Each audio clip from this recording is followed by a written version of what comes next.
It's midday at a calm high school when a bold math teacher writes an extremely difficult equation on the board, challenging anyone to solve it. Students burst out laughing as a black janitor in a worn uniform stops to glance at it. The teacher taunts and the crowd giggles, yet the janitor remains unfazed. Composed and confident, she steps up to try. What no one suspects is that she's much more than a janitor. And once her chalk hits the board, everything starts to shift. Before we jump into this tale, let us know where you're tuning in from. We'd love to hear your thoughts.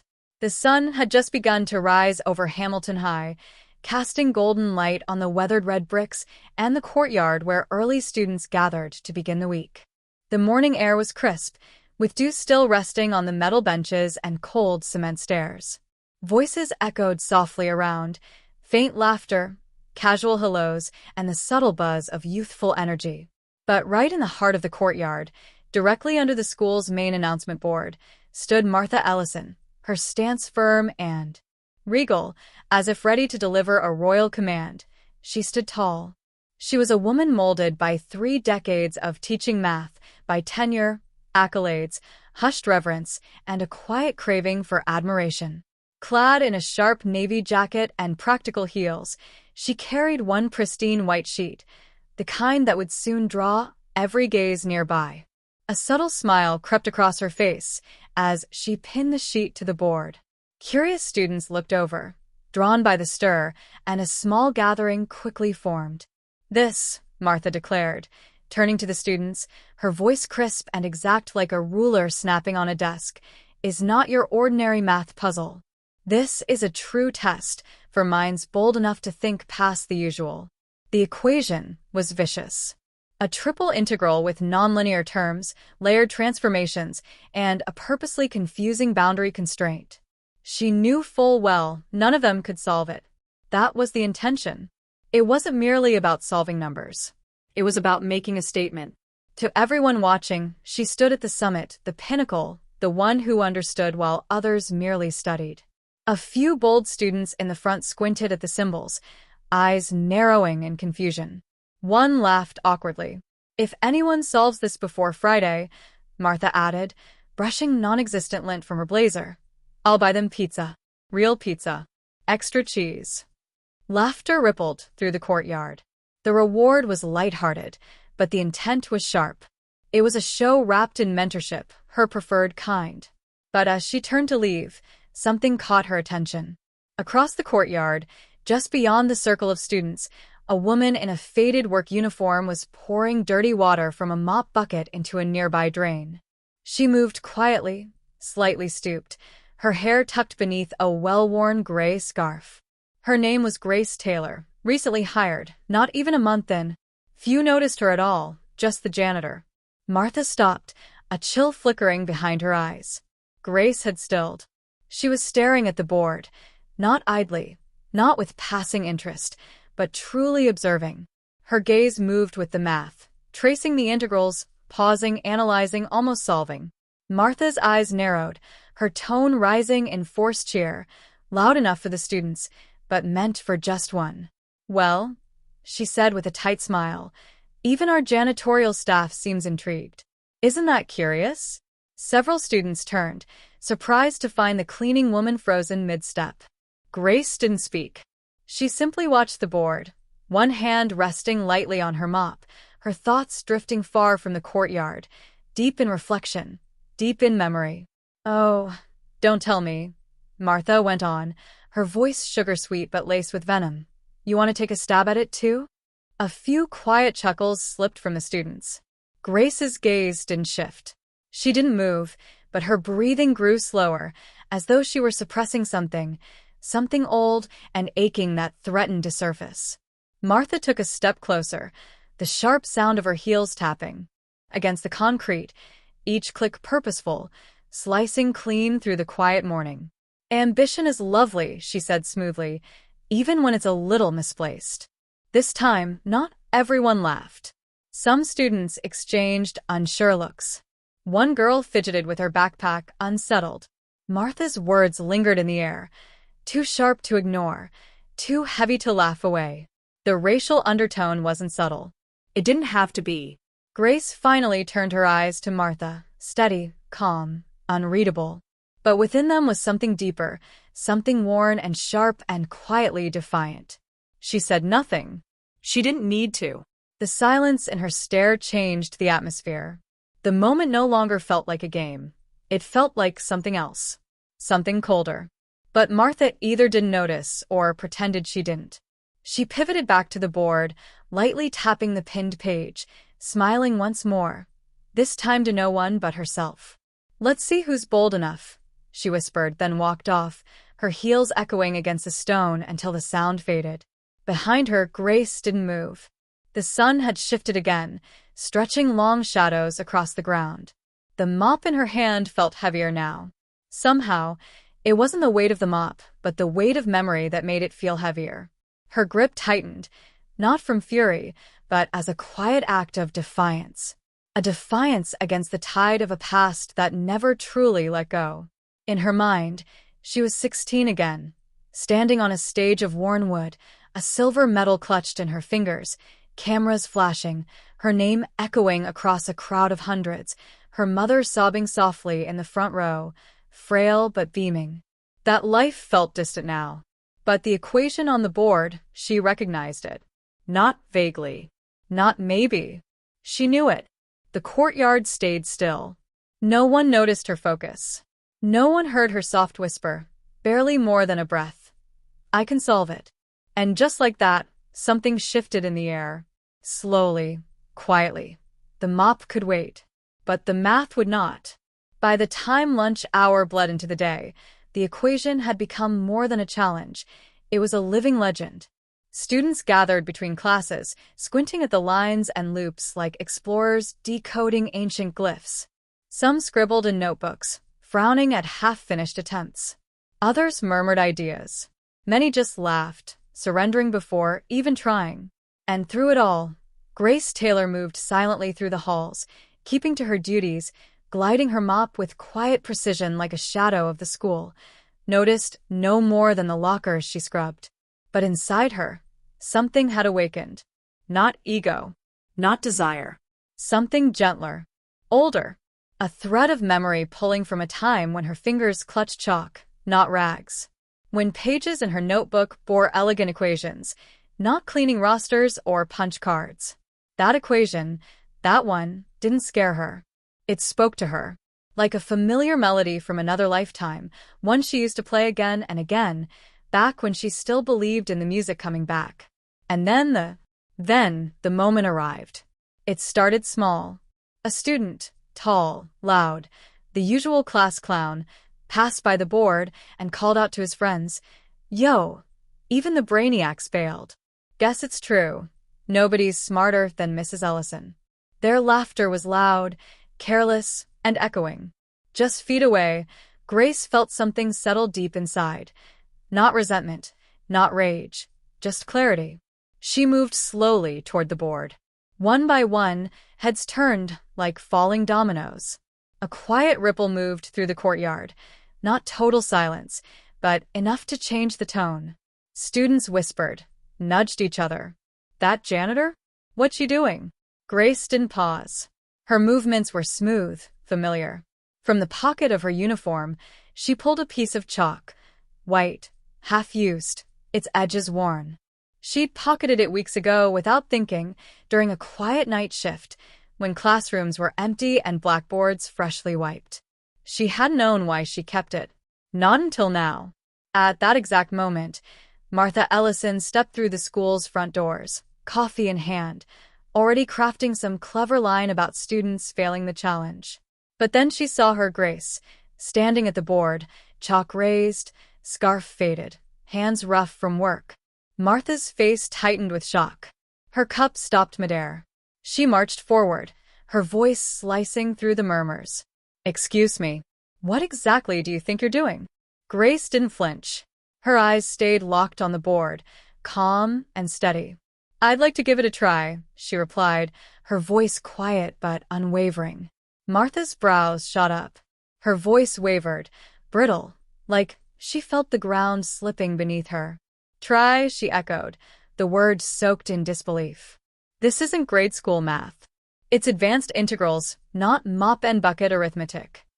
The laughter that followed was quieter this time, less sure, tinged with confusion. This time, the laughter faded, uneasy and uncertain. A few students looked at one another, unsure whether to chuckle or stay quiet. Grace turned back to the board.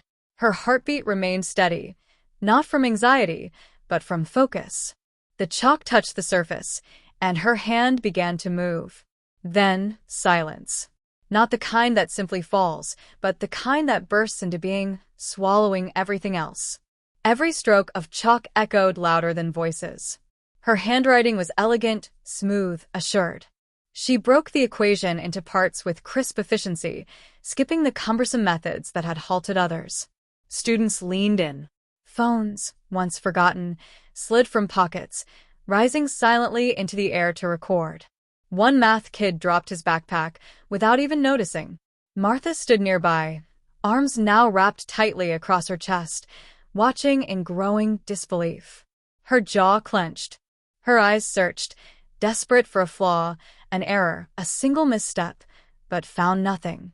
The janitor she'd ridiculed just hours ago was gliding through the solution like someone stepping back into their own story. And Grace? Grace wasn't on that courtyard anymore. She was 17 again, hunched over the kitchen table under a buzzing bulb, scribbling equations while her mother's oxygen machine whispered in the corner.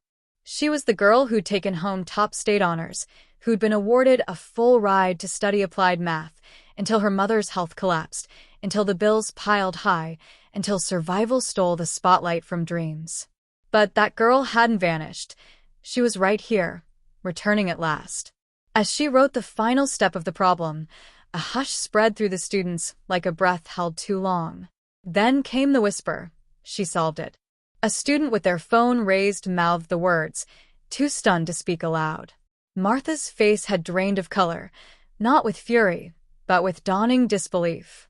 She took a step forward, eyes scanning the board frantically, hunting for any mistake, any flaw, anything to cling to. But each line was flawless, clear, and unshakably correct. She opened her mouth, then shut it again. Something twisted deep in her chest.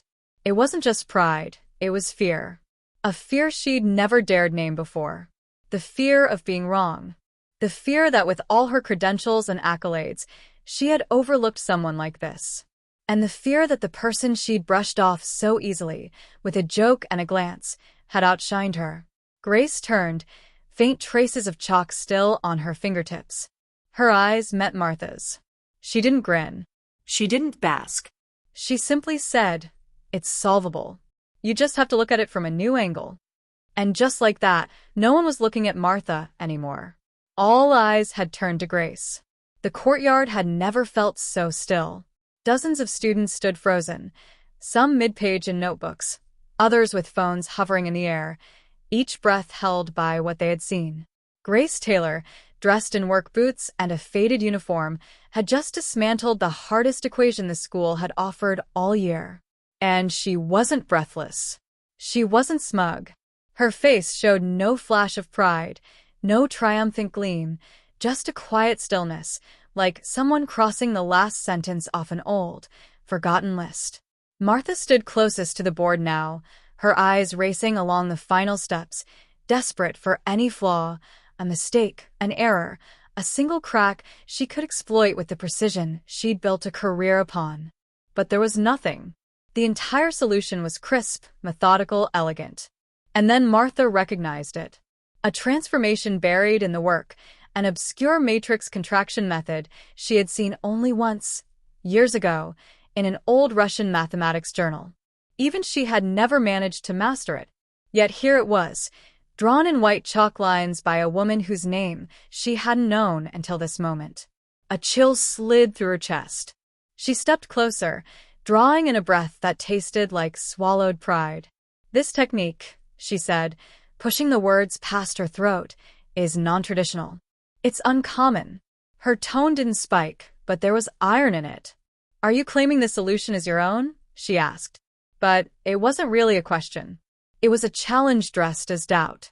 Grace looked at her, not with No anger flickered in her face, no defensiveness, only composure. I did, she said clearly. I approached it from the left quadrant using an integral transformation. The substitution simplified the dimensions, and that reduced the boundary into a single axis. She gave a small shrug. It was less complicated than it appeared. A soft ripple of sound moved through the crowd. Not laughter, not skepticism, something closer to wonder. Martha felt her throat constrict. And where, may I ask, she said stiffly, did you learn a method like that? Grace's reply was quiet, nearly lost in the still air, yet every student heard it. A long time ago. Before everything else. Before life took over. Before the dreams got shelved. Before Martha could reply, a new voice cut across the courtyard, level, composed, but with unmistakable authority. Mrs. Ellison, what's happening here? All heads turned in unison. Striding across the open space in a tailored dark suit was Principal Daniel Brooks. Tall and silver-haired, he had the kind of presence that didn't ask for attention. It simply held it. He paused in front of the bulletin board, his eyes scanning the crowd, the phones in the air, the chalk-dusted board, and finally, Grace. Can someone explain? He asked. Martha drew in a breath to speak, but a student beat her to it, a senior from AP Math, voice trembling with something like disbelief. She solved it, he said, pointing to Grace. The problem is Ellison posted this morning. She just walked up and did it. Brooks turned toward the board. He read, quickly and carefully, his brow creasing with each line. Then he turned to Grace. His gaze was penetrating, thoughtful, not dismissive, not patronizing, just attentive. He'd seen all kinds of students walk these halls, gifted ones, troubled ones, forgotten ones. But this was something else. You solved this? He asked, not with doubt, but with professional curiosity. Grace gave a single nod. He turned back to the board once more, letting the silence stretch as the moment settled. Your name? He asked without looking away. Grace Taylor. At that, he turned and met her eyes directly, a gravity in his gaze. Grace, he said with careful deliberation, where did you study? She paused, not because she was ashamed, but because her story didn't unfold in clean lines or easy answers. I got accepted into a state university's math program when I was 17, she said, her voice calm and unwavering. Came in second at the regional Olympiad and was getting ready for nationals. But then my mom got sick. I left before I could start my first semester. I've been working jobs ever since. Her words didn't hit like a revelation. They landed slow and deep, the kind of truth that settles heavy. Martha remained silent. Her arms were still folded, but now her fingers gripped her sleeves tighter, the stance no longer confident but closed. Color had returned to her face, but it wasn't from pride. It was the burn of quiet regret, tucked behind her lips. Brooks kept his eyes on Grace for a long pause. I understand, he said at last. In that case, would you consider doing something beyond cleaning the halls? Grace blinked. Sir? He nodded. I mean it. We've been looking for someone to help with the math club. Our last advisor left last semester. I can't offer you a professor's salary, but I could speak with the district about a stipend. And maybe support you applying for a scholarship if you're open to returning to school. Grace didn't answer right away. Her gaze fell for just a moment, then lifted again. Thoughtful, not unsure. Like someone standing at the edge of a shore she once knew well. I'd like that, she said, almost quietly. But it carried.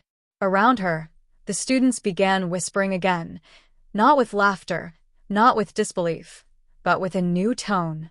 One made of curiosity, maybe even admiration. Brooks nodded again. Then we'll see what we can do, he said. With that, he turned and started walking, his figure cutting through the courtyard as life resumed in gentle waves. Footsteps started again. Conversations sparked to life. But something had shifted. The bulletin board stayed behind, still covered in Grace's solution, her work untouched, untouched by doubt, untouched by ego. No one dared erase it. Martha stayed where she was, watching from the side. Her posture stiff, her gaze somewhere between reflection and something harder to name. Regret, maybe. Or recognition. Grace didn't notice. She was looking at the board again. Not to check her work, she already knew it was right, but to remember what it felt like to belong there. Grace stood still, the folder open in her hands, the weight of it suddenly more than paper and ink. It was possibility, long buried but not forgotten. Her fingers hovered over one of the letters, reading the line where Brooks had written, "Her mathematical intuition is not only rare, it's profound. She belongs in any room where brilliance is cultivated." She swallowed hard, blinking against the sting rising behind her eyes. Brooks watched her for a moment, then spoke softly. "You don't have to decide tonight. Just know that we see you now. And we want to." Grace nodded once, then closed the folder with quiet care. Her voice came low, but steady. "It's strange," she said, "to be seen after so long. To remember that you can still build something even if you had to set it down for a while." Brooks gave a faint smile. "Sometimes we don't set things down," he said. "Sometimes we just carry them differently." She looked at him, and for a fleeting second, her face broke into the smallest smile. "Thank you," she said. He tipped his thermos and a half-toast and turned to leave, his footsteps fading into the long hallway. Grace stood there a little longer, folder tucked to her chest, her shadow long against the tiled floor. Outside, the sky had deepened into that late blue hour when the world feels in between. No longer day, not quite night. Somewhere behind her, the janitor's cart still waited, quiet and forgotten. But Grace didn't turn back to it. Instead, she walked slowly toward the exit, past the bulletin board, past the scuff lockers, out into the open air, chalk still faint on her fingertips, but her hands free at last. She hesitated at first, then walked toward them slowly, the kind of walk that isn't unsure but intentional, like someone choosing to carry their humility, not hide from it. As she approached, Grace straightened slightly, not out of defense, but readiness. The space between them felt like a long corridor of history, judgment, pride, and silence, but Martha was the one to break it. "I was wrong," she said again, this time without the shield of formality. Her voice was quieter, heavier with truth. "I saw you as background, because I needed someone to be the background, and I needed to be the smartest person in the room." Grace tilted her head, not unkindly. "You're smart," she said. "But being right doesn't always mean being the only one." Martha let out a breath that almost sounded like a laugh, except it broke at the end. She held out the books, a few worn texts on advanced modeling, one with a coffee stain blooming like a watermark across the corner. "I thought maybe these could help if you're leading the club," she said. "They're yours, if you want them." Grace reached out, her hands brushing the books lightly before taking them. Her nod was small but full. "Thank you." No one said anything more. Brooks gave a quiet smile, then excused himself with a murmured, "See you both Monday." He walked off, his footsteps echoing lightly in the hall. The two women stood there a moment longer, not as adversaries, not even yet as colleagues, but as something more honest. Two people who had misread each other and were now rewriting the math of that misunderstanding. Martha finally turned and walked away. And Grace, arms full of books and a future unfolding, turned toward the faculty door, her name now etched not just on a flyer, but in the quiet respect of the place she had always belonged. Not on fantasy, but on something firmer, earned ground. Her fingers brushed over the edge of the paper, like she was tracing the boundary between two lives. Behind her, the hum of the school's nighttime silence returned. Distant janitorial carts rolling, a hallway light buzzing faintly, the familiar echo of emptiness that had once made her feel invisible. But tonight it felt different. She was still standing in the same hallway, under the same flickering lights, but now, the world within her had changed shape. Not suddenly, not completely, but enough. Enough to believe that tomorrow would come with something more than routine. Enough to picture students gathered around her not with skepticism, but with curiosity. Enough to imagine the chalk in her hand not as a memory, but a tool again. Grace pressed the books to her chest. For years she had walked these halls with her head down, her presence barely noticed. But tonight, she had walked through a door she thought had long since closed. And this time, she wasn't just cleaning the floor beneath the future. She was part of it. Because after all these years, for the first time again, she wanted to. The chalk moved in smooth arcs, her mind alive in ways it hadn't been in years. Symbols unfolded across the board like language rediscovered, each line a bridge to the person she used to be and the one she was becoming again. No applause. No audience. Just Grace Taylor, alone in a quiet classroom, reclaiming something sacred. Outside, the night deepened. But inside, in that little corner of the world, something had begun to glow. And this time, it wasn't going out.